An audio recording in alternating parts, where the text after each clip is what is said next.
Donc toujours au sommet des territoires et du climat et en présence de Madame le maire, Madame Hidalgo, maire de Paris. On est très heureux de vous voir ici même sur Lyon pour ce sommet. Que pensez-vous de ce résultat de ces belles journées?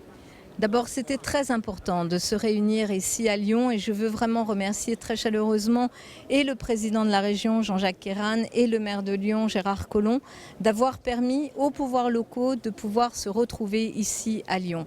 C'est une étape décisive avant Paris où nous aurons à nouveau les maires, mais bien sûr aussi les chefs de gouvernement qui seront réunis pour ce moment décisif sur le climat et sur la signature, je l'espère, de cette convention sur le climat.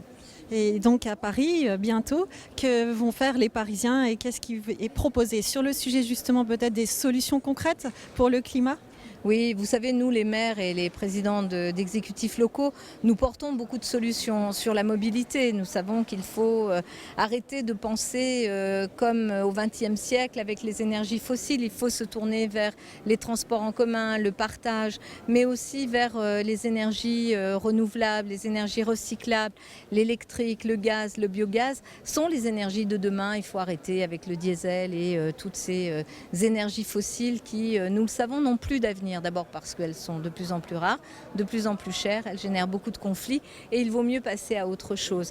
Et en plus, en passant à autre chose, on montre qu'on ouvre de nouvelles possibilités, y compris en termes d'emploi et de dynamique économique. Je suis convaincue que la transition écologique, tant sur la question des bâtiments, de la construction, que sur la question des mobilités ou sur la place de la nature dans nos villes, sont des éléments majeurs, non seulement pour permettre de respecter la planète et les générations qui vont nous suivre, mais aussi pour générer de nouveaux espaces de création d'emplois, de nouveaux marchés, de nouvelles façons d'être voilà, des êtres humains sur cette planète dont nous savons que les ressources sont finies et qu'on ne peut pas continuer à piller en pensant qu'on aurait l'éternité devant nous. On sait maintenant qu'on n'a pas tout à fait l'éternité devant nous. Et donc on va pouvoir découvrir tout ceci, tous les citoyens et les Parisiens aussi, et les citoyens du monde, pendant la COP21, je crois, dans les rues de Paris, un peu partout, et aussi au Grand Palais avec Solution COP21.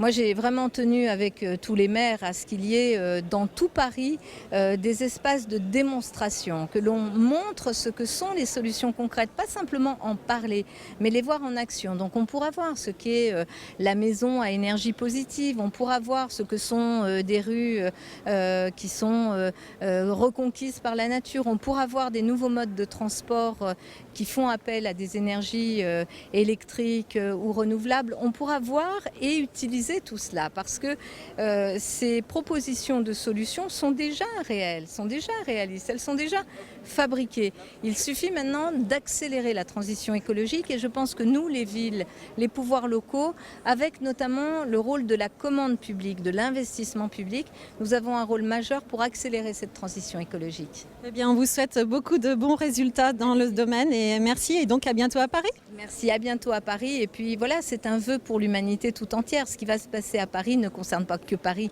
mais bien sûr l'humanité tout entière. Merci.